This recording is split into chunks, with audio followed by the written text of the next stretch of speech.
Broadcasting from Park Avenue West, you're watching WMFD Television, Channel 68.1, Mansfield. This program discusses sensitive mental health issues, including suicide. Viewer discretion is advised.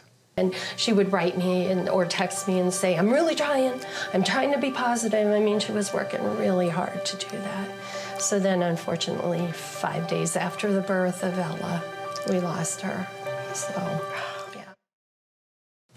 Maybe an hour after we got the message that we lost Danny, Danny's sister said to us, we were all crying, and she says, what do we do? What do we tell people? And I'm like, baby, we got to tell them the truth. This is nothing that can be hidden, because otherwise the suicide will win.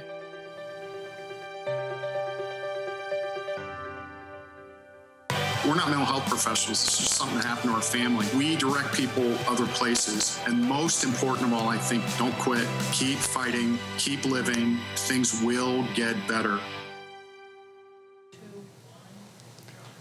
Good evening and welcome to Sparking the Conversation. We are 33 Forever, and I'm Jeff Heck, and this is my wife, Donna. We're excited to bring you weekly mental health messages, stories, and resources about how mental health affects our community and beyond. Today we are here to talk with Pat Gordon, a retired educator of 35 years who has had a wonderful career as a preschool director, a classroom teacher, and a literacy trainer. Pat has had an amazing career. Unfortunately, we're not here to talk about your career. What we are here to talk about is that you are a fellow suicide survivor like us. Welcome to Sparking the Conversation, Pat. Hi, thank you for having me. I appreciate the opportunity to tell the story. Well, I'd like to tell the viewers how we actually met. We were introduced by a mutual friend, but Pat came out to our golf outing to just help volunteer, and we had an instant connection. We did. Yes. It was a great morning because we got to share our stories, and the parallels between our daughters were amazing. And that's one thing that we noticed right away, too. And I think maybe they're going to show some pictures of your daughter, of Kara. And one of the things that I know struck us, and another parallels to the story, but obviously they look like each other a little bit, too. It's they amazing. Definitely favor each other. The smile and her hair, her eyes, she's absolutely beautiful. Well, Pat. and I know when I saw Danny's picture for the first time, I actually gasped because it was so close. Yeah. And so we didn't even know all the Kara. parallels then, but we've learned a lot since, haven't we? Yes, we sure have. Yes. And I'm grateful that I've gotten to know you, because it's so supportive to be able to share with others. So, it's a club nobody wants to be in, but it's nice to know you this way. Sorry we didn't know you better before. That's right. Thank you. Yeah. Anyway, tell us about Kara a little bit. Give us a little bit of background on Kara and your girl. Well, Kara was born as like I always wanted a daughter, and there she was. I just adored her. At 18 months, we found out that she was profoundly deaf.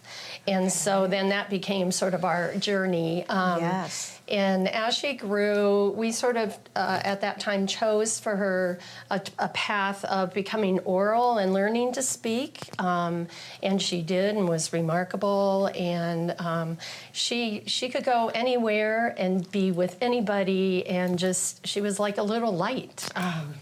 All the time.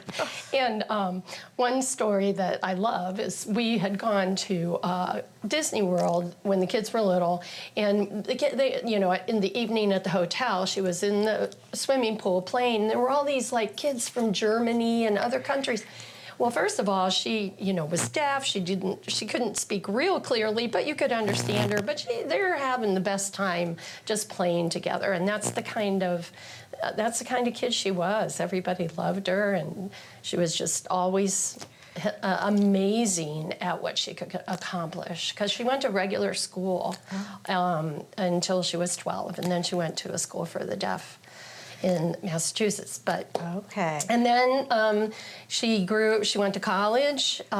She went to RIT, and then came back to Mansfield and actually taught a sign language course at the high school for kids. Very good. Yeah, and it was, she loved doing that. And she did more than just teach them sign language. She was, even though she was profoundly deaf, and a lot of times reading and writing is difficult for deaf kids, she was brilliant, and she would write a lot. And so she knew it was cathartic to be able to write and express your feelings. So she really taught part of what she did with those high school kids in teaching sign language was also get them to write and to share their feelings and so forth. And what a strong statement. Somebody who isn't focusing on the disabilities, but is focusing on her abilities and passing that on to kids who have completely normal hearing. What a gift. Yeah, well, and she really did.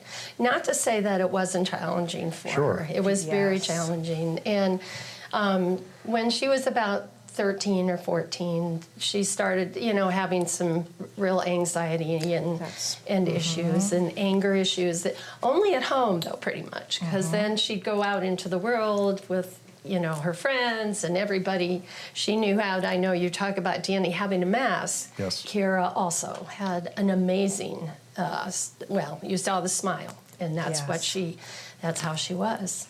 But she too was very passionate about teaching and learning, and she then went back to college and got her master's degree, and ended up teaching young deaf children, preschool children, at Delaware School for the Deaf, and then at Gallaudet University, their preschool program. So I think that's a great place for us to take a quick break. We've got to take some time out here, but we will be back. We're talking with Pat Gordon, and we'll be back here on Sparking the Conversation on WMFD in just a minute.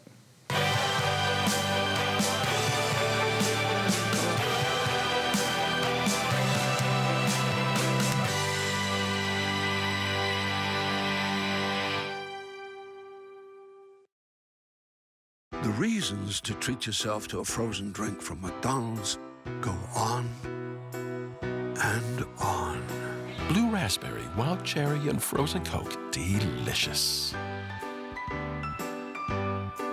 Hi, I'm Joe Trollian, the Executive Director for the Richland County Mental Health and Recovery Services Board. Addiction to drugs and alcohol create a personal struggle as well as impact those around you. You are not alone. We have many professionals and organizations who care. Reach out for help today. Know it before you need it. Visit Know It, the letter B, the number 4, the letter U, needit.com.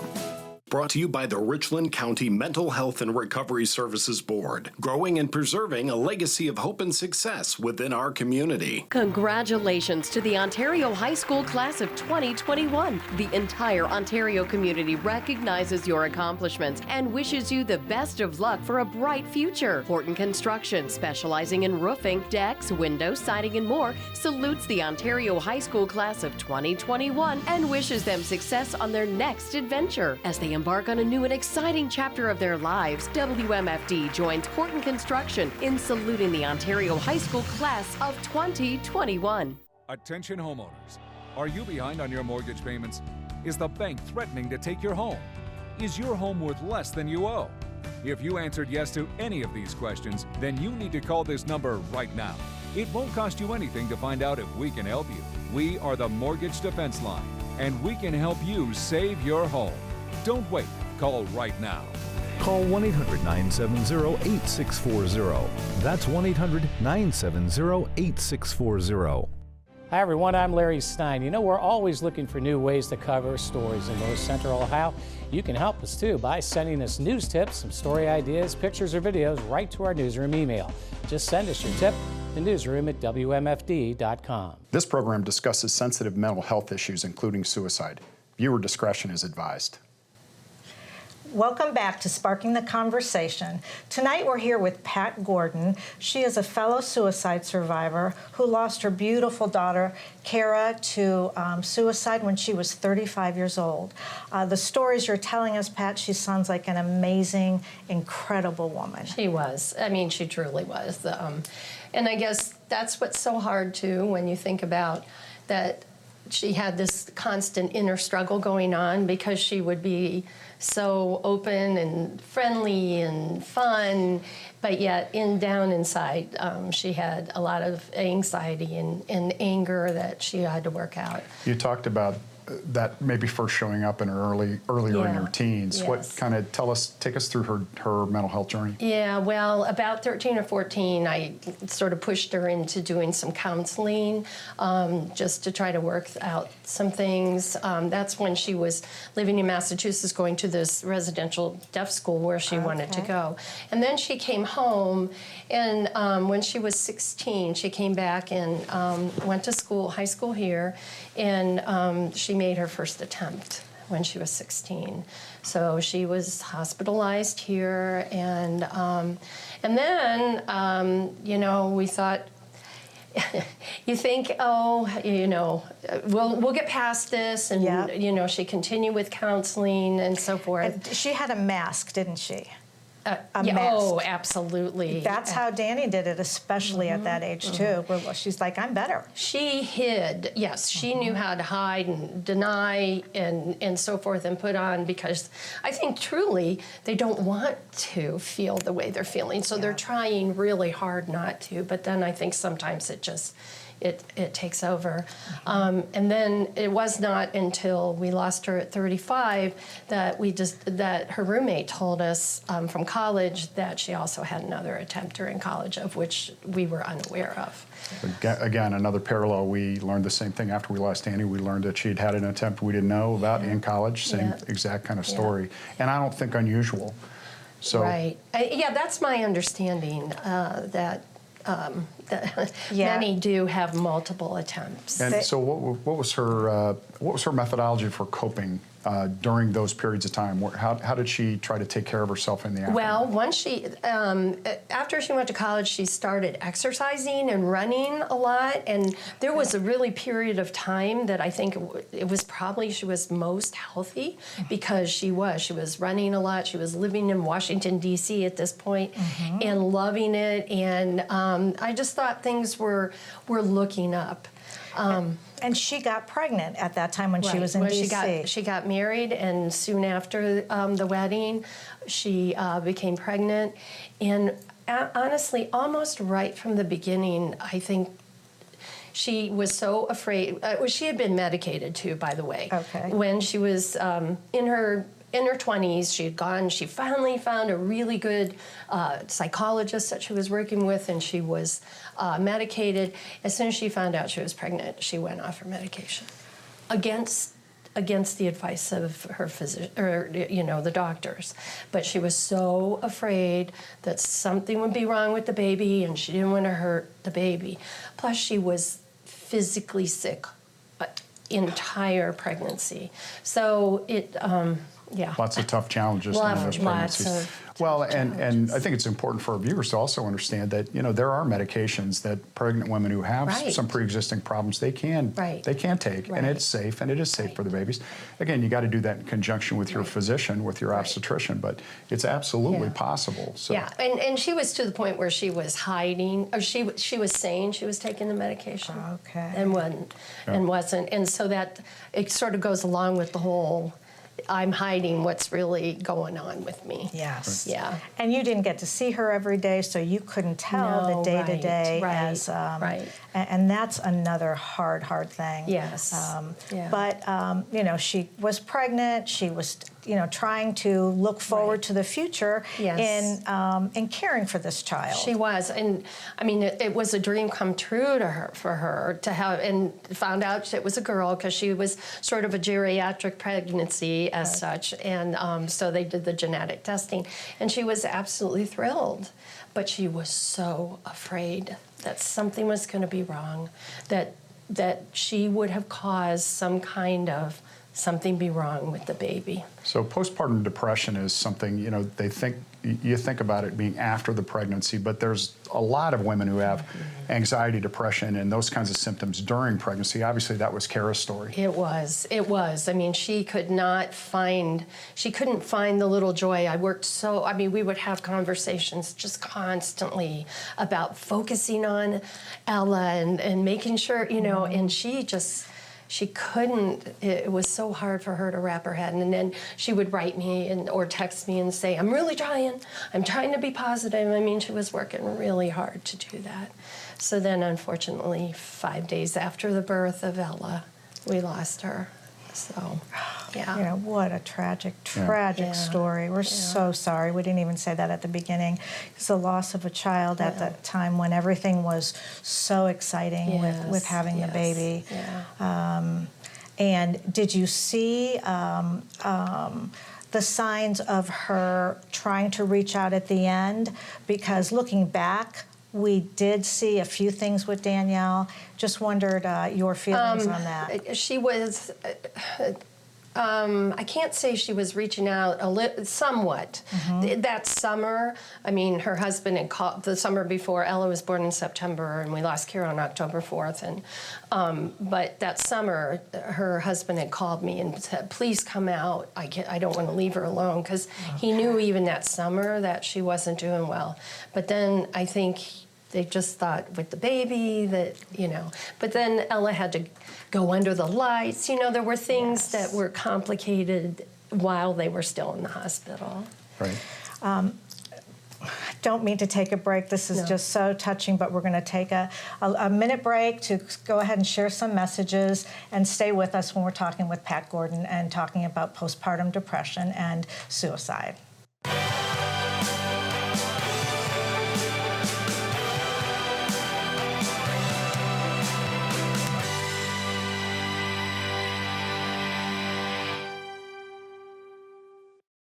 My dad was awesome, the strongest person I ever knew. He was the rock, and we thought he would never take his life. That was on Saturday. I got a call at 7:30 the following Monday that he was gone. I'm overlaying what I know now about suicide, and I should have known he was serious. I didn't. If I can just get people to understand what suicide is, I'm keeping the promise I made to my dad the day we buried him. Hi, I'm Joetta Magruder-Polk with Richland County Children's Services, and May is National Foster Care Month, and this year's theme is Foster Care, a support to families, not a substitute for parents. Strengthening families and focusing on the well-being of children is the key to building strong communities. Richland County Children's Services is in the need of foster parents to care for sibling groups, keeping them together, African American youth, and teenagers. Children's Services has an average of 120 children in custody with close to 60 foster care homes. Foster homes for teens are especially needed. You can make a difference in the life of a child. Become a Richland County Children's Services foster parent. Please call 419-774-4100. That's 419-774-4100. Learn more about the impact that you can make by being a foster parent for Richland County Children's Services. I didn't know some Medicare Advantage plans may pay for dental visits. Did you? I didn't know some Medicare Advantage plans may pay for transportation to my doctor. Did you? I didn't know some Medicare Advantage plans may pay to have my prescriptions delivered directly to my home. Did you? These and more are important benefits some Medicare Advantage plans may give you. So if you're eligible for Medicare, call us right now, because you could enroll in a plan with some amazing additional benefits. Call now. Welcome back to Sparking the Conversation. We are here tonight with Pat Gordon, educator, a friend, and a fellow suicide survivor. And Pat, you were just telling the story about Kara and the tragic way that you lost her 5 days after she delivered your granddaughter. And again, we're very sorry for that loss. It's an unimaginable loss that even if you have experienced, it's hard to imagine even still. But how have you been able to go on? I mean, how's that worked? Well, for one thing, I have her daughter as my granddaughter, and so I've been very close to her. But two, I just think too, I really believe that Kara experienced some real severe postpartum depression, if not postpartum psychosis. And I just am so concerned for young mothers when it comes to this I don't even, this condition or whatever it is that you say. 1 out of 7 women is one of the statistics we read will experience postpartum depression. Right. And there are baby blues that a lot of moms feel, but Kara had serious postpartum depression and perhaps postpartum psychosis. Yes. Pat, what did you learn about the difference between that? I've learned, I saw some of the, evidently there's risk factors where it goes, you have baby blues, then you have depression, and then for psychosis. Certainly for depression and psychosis, if there's a history of anxiety and depression or bipolar diagnosis, that you're really at higher risk to experience that. So, I think that's one thing we need to all be aware of, and families, across our country need to be aware of. Go ahead. No, I was just going to say, it is so serious with folks who have some of the pre-existing things, but the one statistic that really struck me that I read from American Psychological Association is that they actually see about half of the moms who have some form of PPD, postpartum depression, actually have never had a history of depression or anxiety before. About half. So, and it can be first-time moms, it can be fourth-time moms. Yes. It can be, it doesn't matter what your race is, what your economic status is, what your educational level is, what any of those things are, your ethnicity. None of those things seem to matter. It's really across the board. Oh. So it's something you really have to watch out for those symptoms. And you saw some of those symptoms, but it was just a battle that Right. wasn't able to be won. And she was in Washington, D.C. Yes. I was here. Her husband was, taking care of her. And, so it was. It's all about ending the stigma and having us have the ability to talk about it. Absolutely. And even the doctors need to ask, obviously, many more questions and the patients be willing to be honest. Absolutely, because they were aware of the difficulties she had through the pregnancy, but then her baby had to go under the lights. She had some complications, and Kara went home before her daughter did. So I think sometimes too, I agree. I think doctors need to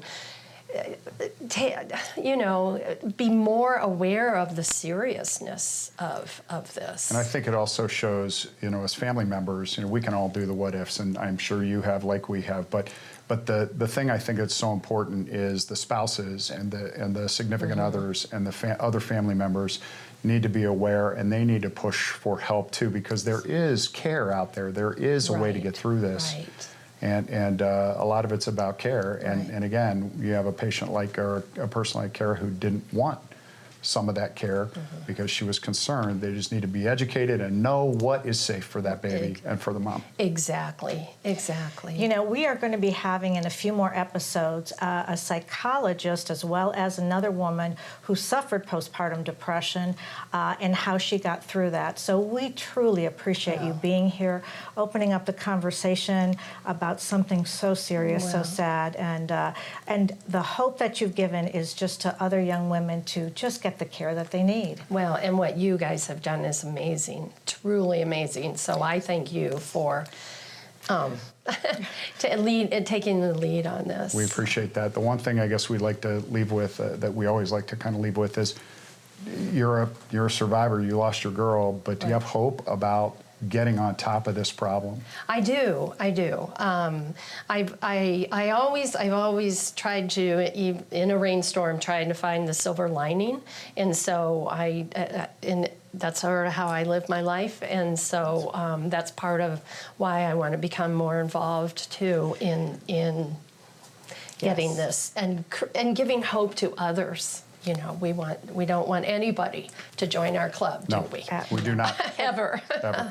Thank you so much, Pat. No, we thank appreciate you. it. We appreciate really your do. strength. And don't go away, because we're coming back with our memory moment.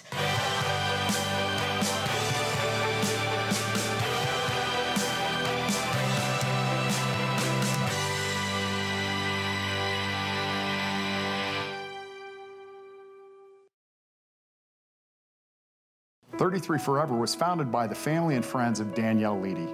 Our amazing daughter, who was a vibrant, strong, professional young woman, lost a long battle to chronic depression in February of 2019. 33 Forever was created to both honor Danny's life, as well as her longtime passion to raise awareness and empower those struggling with depression, anxiety, self-worth, and suicidal thoughts. Visit our website to learn more. We are 33 Forever. Catalyst Life Services, a comprehensive behavioral health organization, has been serving the community for 70 years. Our wide array of wraparound services and our ability to treat the whole person is what sets us apart. It's everything you need in one place: mental health, crisis, detox and addiction services, case management, and peer recovery support. We even offer vocational programming to get you back to work. Catalyst Life Services. Call today and get the help you need. Do you worry about going to the dentist? Well, relax. The Carefree Dental Card is now available in your area. Call the number on your screen and we'll send your actual card at no cost today. With the Carefree Dental Card, you go to the dentist whenever you need and you instantly pay a lot less. The Carefree Dental Card is just $15.95 a month. So call now and make going to the dentist carefree. Call 1-800-359-7405 to receive your Carefree Dental Card information kit. Welcome back to Sparking the Conversation, and this is the segment of the show where we do our memory moment. And yes, you are wondering, what are we doing tonight? Because we have sunglasses, Donna. Why don't you tell the folks what's going on with the memory moment tonight? I will. Yours look very nice. Thank you. Yours too. Thank you. Well, these are Danny's sunglasses, and that's a memory right in itself. But two little stories. Once, when we were moving Danielle from Florida to D.C., she had this bag that she carried in the car. It was a big bag, and I'm thinking it's her overnight bag. We get to the hotel, she brings it in, but she doesn't take anything out. So I unzip it. It is filled with her sunglasses. And I'm like, Danny. She's like, Mom, I have to keep them with me. So she has a sunglass problem. Yes, and what's the other problem when we were moving her in? Well, the other problem when we're moving her in, and I go into her new apartment in Washington, and I'm going through the drawers, and I open a drawer, and there's tray after tray after tray, trays of sunglasses, not a couple of them. But how many would you estimate she had? 120 maybe, and these were name sunglasses. Yeah, they're not dime store sunglasses. No, absolutely not. She told me she had them because she lived in Florida for that long, and it is an accessory, just like the socks, just like other things. So yeah, so it's sunglasses. So whenever you guys wear sunglasses, think of Danny, and yeah, that's our memory moment. The one thing I want to do before we end is I want to thank everybody who came out to the walk last week. It was incredible. We had such a good time, and we just thank everybody for their support, for showing up. Yeah, tremendous community support. Yes. This community is amazing, guys, and we appreciate everybody who was a part of it. Yep. So I think with that, tonight, I think that wraps up Sparking the Conversation for this week. Make sure you tune in next week again, where we're going to have another great guest. We look forward to seeing you then. Thanks for watching. Good night.